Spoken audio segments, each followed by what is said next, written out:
لە هۆڵی مۆزەخانەی نیشتیمانی ئەمنە سوورەکە ناوەندی حەوڕەنگە پێشانگایەکی تایبەتی بۆ هونەرمەند و شێوە کار عەتا قەزاز کردەوە. بۆ قسەکردن لەسەر ئەم پێشانگایە و کارە هونەریەکان ڕێژنە ڕزگار نێردراوی دیسکی هونەری کورسان نیوز زانیاری زیاتری لایە. ڕێژنە سڵاو لێبە.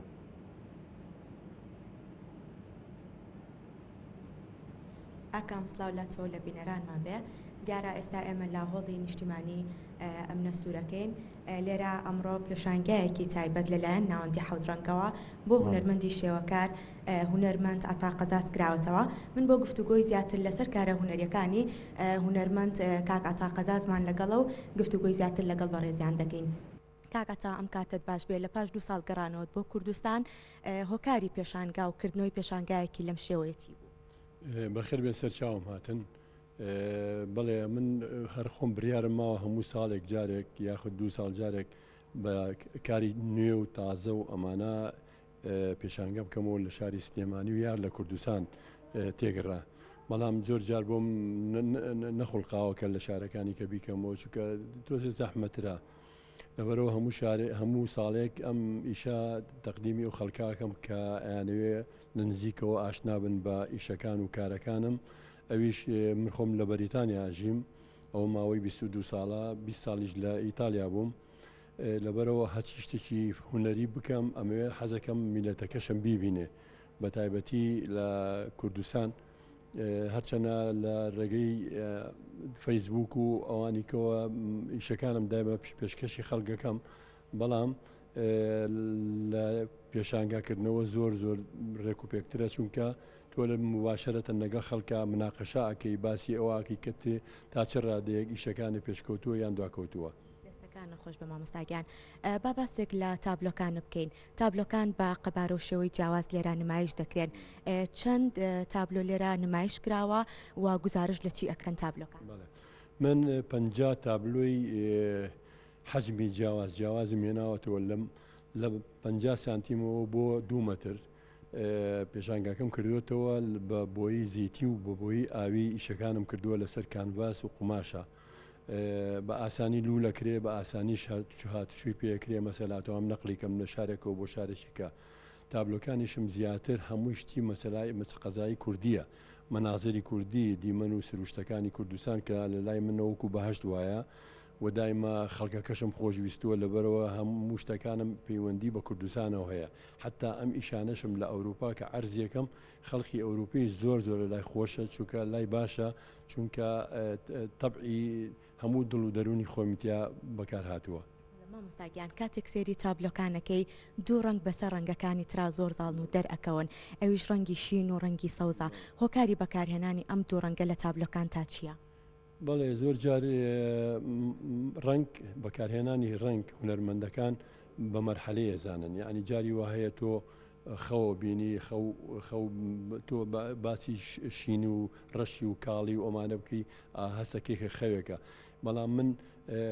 هەموو ڕەنگەکانم تاقی کردوێتەوە، ئەزانم جاری وا هەیە ئەو موازیعانی کە باسی یەکەم پێویستی زیاتر بە ڕەنگێکی شین هەیە یان بە ڕەنگی سەوز یان بە پرتەقاڵی هەیە، من بەوە عیلاجم کردووە. بەڵام زۆر جار کە بیستومە شتێ بگەێنم وەکو نقطەیەکی علامەتی ئیستیفام وایە، ئەوە بۆی خەڵک زەوقی لێوەربگرێت، بۆی خەڵک بزانێت کە من مەبەسم چییە لەو تابلۆیە. تابلۆکانی منیش هەمووی موازیعن، یعنی سەرگوزشتن یاخود چیرۆکن، یاخود بەسەرهاتی ژیانی ئەم کوردەواری و کوردستانەیە کە ئێمە تیا ژیاوین بۆ ماوەی 50-60-70 ساڵ. ئیشەکانم بەو شێوەیە من عەرزیەکەم بۆی خەڵک زەوقیشی لێوەرگرێ، هەر خۆم نا هەر خەڵکیش بە زەوقی لێوەرگرێ بۆی ئەو ڕەنگانە بزانێت کە لە سروشتا هەیە. مامۆستا بەردەوام لە دەرەوەی وڵات پێشانگای تایبەت یاخود پێشانگای بەهاوبەشی لەگەڵ هونەرمەندانی ئەوەیە دەکاتەوە. با باسێک لە جیاوازی پێشانگای کوردستان و کردنەوەی پێشانگا لە کوردستان بە بەراورد بە دەرەوەی وڵات چۆنە و پێشوازی بینەران لە دەرەوەی کوردستان و لە ناو کوردستانە چۆنە؟ وەڵڵا ڕاستی پێ بڵێم لە ماوەی 3-4 ساڵ پێش ئێستا پێشانگاکردنەوە لە ناو کوردستانە زۆر زیاتر ئیحتیمامی پێدرا، حتا مەسئولەکان ئەوانەی کە لە پرسرای حکوومەتین زۆر بەپەرۆشەوە هاتن مەسەلا بۆ بینینی پیشانگایەک. بەڵام ئیسا لەوانە کەسیان نابینم، یعنی جیاوازیەکی زۆر گەورە هەیە لە بینی ئێستا و ساڵانی ڕابردووە ئەوە زۆر بەداخەوە ئەوەم بە چاوی خۆم بینی بەڵام هەر خۆم بۆ هونەرمەندەکانی کە لێرەشن باسی ئەوەکەن ئەڵێن پیاوە سیاسیەکانمان پیاوە گەورەکانمان پیاوە مەسئولەکانمان دوورکەوتونەتەوە لە هونەر نایەن بەلای خزمەت گوزاری هونەرمەندان و بزان ئەوانە چیان کردووە بۆ فۆلکلۆر و بۆ بڵین بۆ مستەقبەلی هونەری کوردی بەڵام لە ئەوروپا وانە لە ئەوروپا خەڵک بۆ مەسلحەت نایەت بۆ لای تۆ یەت ئەوێ شتێک لە تۆ وەرگێ ئەوێ شتێ ببینێ بزانێت تۆ چی کردووە لە چی بیرەکەیتەوە باوەڕە چییە ئەم ئیشەی کە تۆ ئەیکەی لە پێناوی چیایە لای ئێمە ئەوە نییە بەداخەوە ئیتر ئەگەر لەوێ ئەگەر دەکەسیش بێ باشترە لەوەی کە 200 کەس بێ و نەزانێت تۆ چی کردووە مامۆستا کارەکانت زیاتر سروشتی کوردستان پیشان ئاات فۆلکلۆریە بینەرێکی ئەوروپی یاخود بینەرێکی دەروی وڵاتکەم کارانی تۆ لە پێشانگایە کە ئەبینێ ڕای چییە لەسەر هەم سروشتی کوردستان هەم فۆلکلۆری خۆمان زۆر تاسیری هەیە ئەوان دەمێکە چووکە ئەوان مێژوێکی زۆر کۆنیان هەیە هەمویان ئەزان تۆ چی ئەەکەیت مەسەلا زۆر کەس هەبووە زۆر شتی بۆ نووسیوم بە مسەمسەک لە لام هەیە لە دەفتەری زیارەتەکانە کە ئەنووسراوە کە تۆ بەڕاستی هونەرمەندێکی کوردی یعنی ئەمەی جا کردوێتەوە لەگەڵ خۆیە و لەگەڵ ئەوروپا بۆ هەم بە ڕەنگەکان و هەم بە مواازیعەکان و چونکە ئەو مەئاساتەی کە کورد بەسەری هاتووە لەم ناوچەیە هیچ وڵاتێکیکە وەکو ئێمە نەبووە ئەگەر هەش بوو بێ ئەوان هونەرمەندیان هەبووە و تۆماریان کردو وەکو ئێمە بەڵام ئێمە پێش ئێمە تقریبا هەفتا 6 سال لەمەوە پێش هیچ هونەرمەندێکمان نەبووە کە ئەم تۆماری ئەم ئیشانە بکەن کە ئێمە یەکەین ئەمڕۆ لەبەرەوە ئەبێت پێویستە ینی خەڵک ئەوە بزانێ کە ئێمە مزەحین یعنی یشتیشین لە مزەحیەکانی ئەوانەی کە خۆیان بەخش کردووە لە پێناوی هونەری کوردیە بۆ ئەوی بیسەلمێنن بە وڵاتان کە ئێمەش میلەتین و هونەرمان هەیە و هونەرەکەشمان ژیانی تایە ساگیان لە کۆسایە ئەمە بپرسم ئەم پێشانگە بە تەنها لە شاری سلێمانی نمایشەکرێ یاخود بەنیازی لە شارەکانی تری کوردستانیش ئەم پێشانگایە ببیت و نمایشیان وڵات جا من زۆر حەزمە کرد بەڵام وەکو وتم لێرە لەوانەیە ئەم ئاسانکاریەی کە من لە ڕێگەی کاک بەختیار سەعیدەوە کە زۆر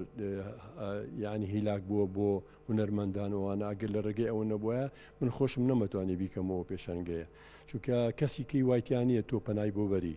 ولا هەروابێت و لە شارەکانی کوردستانی کە لە دهۆک لە هەولێر لە کەرکووک لە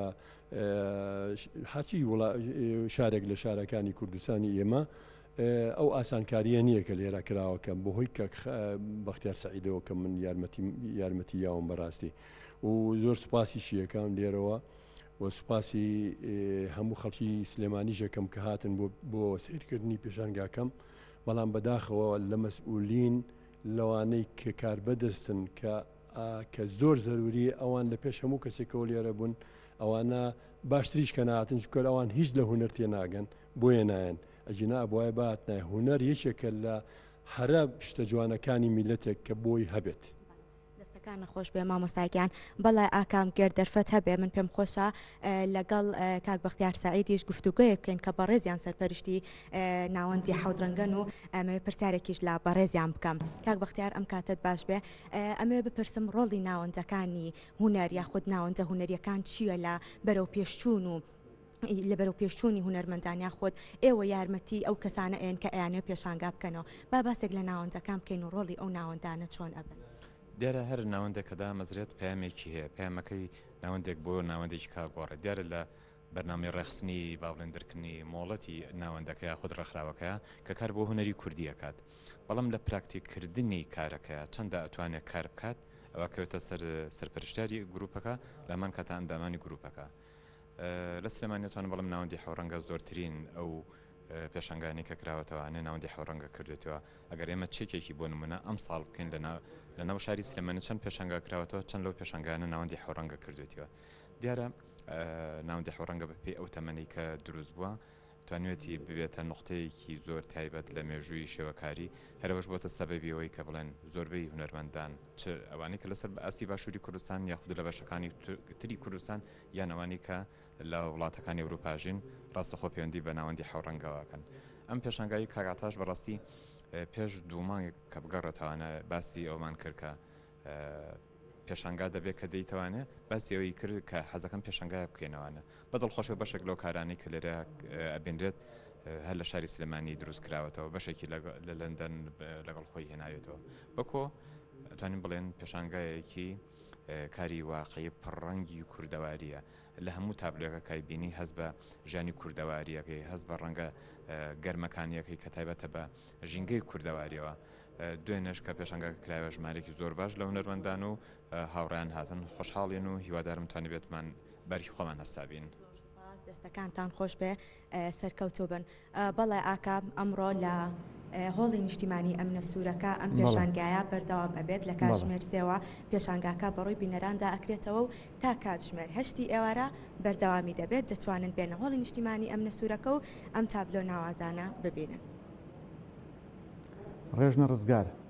سپاس بۆ تۆ و هەردوو هونەرمەندی ئەزیز عەتا قەزاز و بەختیار سەعید.